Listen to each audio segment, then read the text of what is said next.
अस्सलाम वालेकुम my YouTube family, सब कैसे हैं। बहुत उम्मीद करती हूँ कि सब खैरियत से होंगे। मैं हूँ उर्वा और आप देख रहे हैं मेरा यूट्यूब चैनल। 4 ब्रेड के स्लाइस और 2 अंडों से बनने वाला ये पिज़्ज़ा जो कि बहुत बजट फ्रेंडली है, फ्राई पैन में तवे के ऊपर रख कर हम इसको बनाएंगे। इतना इजी है कि आपके घर का बच्चा भी इस पिज़्ज़े को बना सकता है। और जो लोग ये कहते हैं कि हम लोग अफोर्ड नहीं कर सकते हैं, उनके लिए तो ये रेसिपी सबसे बेस्ट है। और ये आसान इसलिए भी है कि इसमें ना तो हम डो तैयार करेंगे, डो राइस होने का झंझट जो होता है ना तो वो वाला मसला है, और ना ही इसमें आपको बेकिंग की ओवन की ज़रूरत पड़ेगी। सिंपल जो है तवे के ऊपर रख कर हम ये पिज़्ज़ा बनाएंगे और ये इतना चीज़ी बेस्ट बनकर तैयार हुआ था कि जो रियल पिज़्ज़ा है ना उससे ज़्यादा ये टेस्ट में मुझे बेहतरीन लगा था। वीडियो ज़रा सा भी पसंद आए तो इसे लाइक ज़रूर कीजिएगा। तो चलें फिर रेसिपी को बनाना स्टार्ट करते हैं। सब्सक्राइब करें ice and spice YouTube channel को, साथ में घंटी का बटन प्रेस करके ऑल पे क्लिक करें और पाएं डेली अपडेट। बिस्मिल्लाहिर्रहमानिर्रहीम। तो जी बिस्मिल्लाह करके रेसिपी को बनाना स्टार्ट करते हैं। सबसे पहले हम इस पिज़्ज़ा के लिए बेस तैयार करेंगे, जिसके लिए मैंने लिए हैं ताज़ा 4 ब्रेड के स्लाइस और इसके ऊपर 2 अदद अंडे डालेंगे।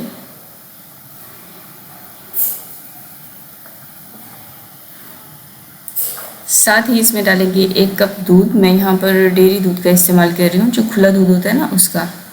साथ ही इसमें जाएगा 4 खाने के चम्मच सूजी। सूजी को आप मिक्सी जार में डाल के अच्छे से इसका पाउडर बना लीजिएगा और वो इस्तेमाल कीजिएगा।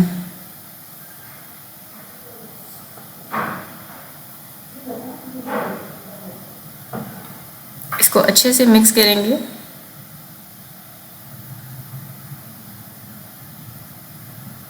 मिक्सिंग आपने इसकी इतनी अच्छे से करनी है कि ये हर चीज़ यकजा हो जाए।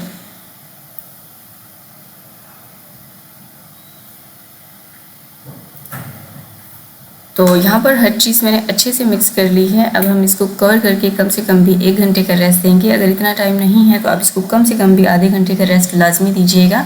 यहाँ पर मैंने लिया है चिकन। अच्छा, मैंने ये थाई पीसेस लिए थे और इसके ऊपर डालेंगे 2 खाने के चम्मच दही। साथ ही मैं यहाँ पर लहसुन अदरक का पाउडर इस्तेमाल कर रही हूँ। आप फ्रेश लहसुन अदरक का भी इस्तेमाल कर सकते हैं। और दोनों ही चीज़ें मैंने इस्तेमाल की हैं। 1/3 चाय का चम्मच कुटी हुई लाल मिर्चें इस्तेमाल की हैं। साथ ही जो है लाल मिर्चों का पाउडर भी इस्तेमाल किया है। फ्रेश कुटा हुआ काली मिर्चें वो भी इस्तेमाल की है। और भुना कुटा ज़ीरा मैंने यहाँ पर इस्तेमाल किया है 1/3 चाय का चम्मच। अच्छा, हर चीज़ जो चीज़ मैंने जितनी ली है वो सारी स्क्रीन पर मेंशन कर दी है। इन तमाम चीज़ों को चिकन के साथ अच्छे से मिक्स करके इसको मैरिनेशन का टाइम देंगे, कम से कम भी आधे घंटे तक के लिए। अब यहाँ पर हमें एक पैन चाहिए होगा, इसमें डालेंगे ऑयल तकरीबन 1 से 2 खाने के चम्मच। इस तरह से ब्रश कर देंगे पैन के ऊपर। और जो हमने पिज़्ज़ा की बेस तैयार की थी ना ब्रेड के साथ, वो इसके ऊपर इस तरह से लगा देंगे और इसको ना फैला दीजिएगा अच्छे से चारों तरफ से,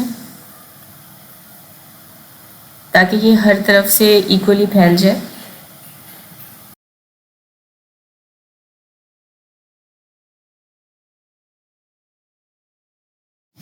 अब मैं इसको कवर करके पकने के लिए रख दूंगी कम से कम भी 15 मिनट तक के लिए, बिल्कुल हल्की आंच पर।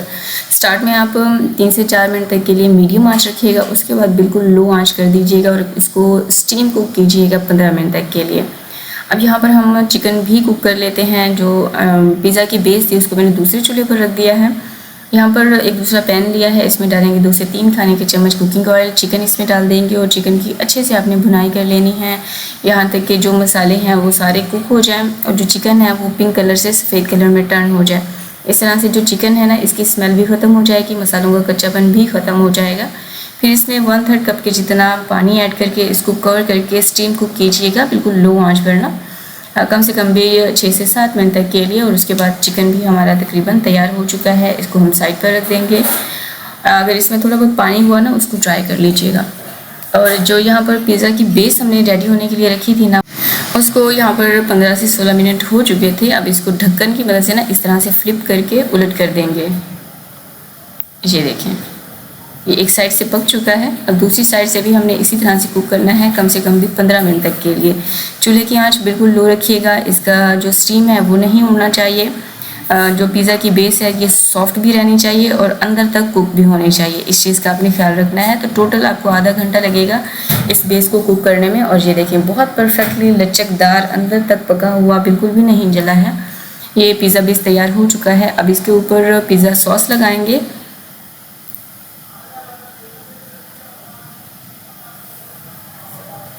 पिज़्ज़ा सॉस बनाना मैं अपने चैनल पर जो है सिखा चुकी हूँ। अगर आपके पास मौजूद नहीं है तो आप किस तरह से घर पर आसानी से बना सकते हैं, आपको मेरी रेसिपी मिल जाएगी। चैनल को विज़िट कर लीजिएगा। पिज़्ज़ा बेस लगाने के बाद मैंने इसके ऊपर लगाया है चिली गार्लिक सॉस। मुझे पिज़्ज़ा थोड़ा सा सॉसी और स्पाइसी ही पसंद है, इसलिए मैंने यहाँ पर दूसरा चिली गार्लिक सॉस का इस्तेमाल किया है। आप चाहें तो स्किप भी कर सकते हैं। अब जो चिकन हमने कुक किया था वो इसके ऊपर फैला देंगे इस तरह से, और साथ ही इस्तेमाल करेंगे शिमला मिर्च। एक छोटे साइज़ की मैंने शिमला मिर्च ली थी, उसके बीज डिस्कार्ड कर दिए और इसको इस तरह से लंबाई में कट कर लिया था। साथ ही इसके ऊपर डालेंगे प्याज। अगर आपके घर पे ब्लैक ऑलिव्स रखी हैं तो आप उनका भी इस्तेमाल कर सकते हैं, लेकिन क्योंकि हम बजट फ्रेंडली पिज़्ज़ा बना रहे हैं तो मैंने ब्लैक ऑलिव्स को स्किप कर दिया था। साथ ही मैंने टमाटर का भी इस्तेमाल किया है, जिसे मैंने बिल्कुल बारीक और लंबाई में कट कर लिया था। और यहाँ पर मैं इस्तेमाल कर रही हूँ चीज़ का, मैं यहाँ पर मोज़रेला चीज़ का इस्तेमाल कर रही हूँ। आप चेडर चीज़ का या फिर मोज़रेला, दोनों में से किसी भी एक चीज़ का इस्तेमाल कर सकते हैं, या फिर सिर्फ चेडर या फिर सिर्फ मोज़रेला का भी इस्तेमाल कर सकते हैं, और दोनों को मिक्स करके भी इस्तेमाल कर सकते हैं। चीज़ लगाने के बाद फिर इसके ऊपर लगाएंगे कुटी हुई लाल मिर्चें, ताकि इसका लुक अच्छा आए। क्योंकि हम इसको तवे पे बना रहे हैं ना, तो इसको ऊपर का जो हिस्सा है वो भी जो है अट्रैक्टिव सा और कलरफुल नज़र आना चाहिए। थोड़ी सी मैंने ऑरिगेनो स्प्रिंकल की थी, और साथ ही चिली गार्लिक सॉस चम्मच की मदद से पूरे जो है पिज़्ज़ा पे फैला दिया था। और इसको कवर करके कुक करेंगे कम से कम भी 10 मिनट तक के लिए। लेकिन पैन के नीचे आपने तवा रख देना है और फिर आपने इसको कुक करना है। चूल्हे की आंच बिल्कुल लो रखिएगा, ताकि जो पिज़्ज़ा बेस है वो जले नहीं। और 10 मिनट के बाद हमारा बहुत बेहतरीन सॉसी, यमी और स्पाइसी किस्म का पिज़्ज़ा तैयार हो चुका है। एक दफ़ा आप इस रेसिपी को लाजमी ट्राई कीजिएगा। आपको पसंद ना आए ना, पैसे वापस। मैं गारंटी से कहती हूँ आपको इतना ज़्यादा पसंद आएगा, आपके बच्चे बड़े सभी बहुत शौक़ से खाएँगे। और इसकी जो पिज़्ज़ा बेस हमने तैयार की है वो भी बहुत बेहतरीन बनकर तैयार हुई है। बहुत ही यमी और बहुत ही हेल्दी साइज़ का जो है फ्लेवर आ रहा था खाने में। इसको 6 से 7 हिस्सों में इस तरह से जो है डिवाइड करेंगे। और ये देखें, अच्छा ये गरम गरम ही मैंने कट कर लिया था। ये देखें, ये बहुत ही सॉसी सा बनकर तैयार हुआ है। तो आप भी लाजमी बनाएं और इसके फीडबैक मेरे साथ कमेंट सेक्शन में शेयर कीजिएगा। अपने बच्चों के लिए बनाएं, फैमिली के लिए, हस्बैंड के लिए, सबको बहुत पसंद आएगा। मिडनाइट या फिर इवनिंग में कुछ खाने को दिल कर रहा है तो इस रेसिपी को ट्राई कर सकते हैं। तो जी ये थी हमारी आज की रेसिपी। बहुत उम्मीद करती हूँ आपको पसंद आई होगी। वीडियो को लाइक करके इसे शेयर कर दिया होगा अपने फ्रेंड्स और फैमिली के साथ। कोई रेसिपी चाहिए कमेंट करके बताइएगा, इंशाल्लाह वो रेसिपी आपके लिए ज़रूर बनाऊंगी। और अगर आप इनकी पिक्चर्स मेरे साथ शेयर करना चाहते हैं तो आप मेरे इंस्टाग्राम पेज पर कर सकते हैं, जिसका यूज़र नेम है iceandspice.pk। मिलते हैं किसी और बहुत बेहतरीन किस्म की रेसिपी के साथ। मुझे दुआ में याद रखिएगा। टिल देन टेक केयर, अल्लाह हाफिज़।